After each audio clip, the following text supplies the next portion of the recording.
میری بچی، جس رب کے حضور ہم دعا کریں گے وہ ہر چیز پر قادر ہے. بے شک. تو یہ شعیب علیہ السلام کی دعا ہے جب سخت حالات تھے.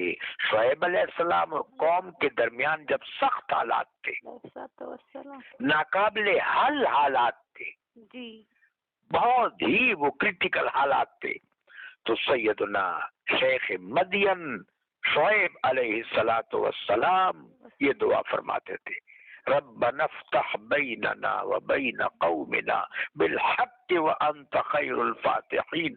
آپ نے ان کو الگ نہیں کہا. اللہ کے محبوب شعیب علیہ السلام نے نہ ان کو کافر کہا، نہ مفسد کہا، نہ کرپٹ کہا، نہ منکر کہا. ان کو اپنی قوم کہا اور اپنے رب کے حضور درخواست پیش کی: ربنا افتح بیننا وبین قومنا بالحق. اللہ میرے اور میری قوم کے درمیان حق کے ساتھ فیصلہ فرما دے، فتوحات کر دے، خیر کے دروازے کھول دے. وانت خیر الفاتحین. بچے یہ دعا سب کو تعلیم کر دو کہ ہر نماز کے بعد پڑھا کریں. اس احساس و دھیان کے ساتھ کہ اللہ اس ملک پر کرم کرے. انشاءاللہ. آمین.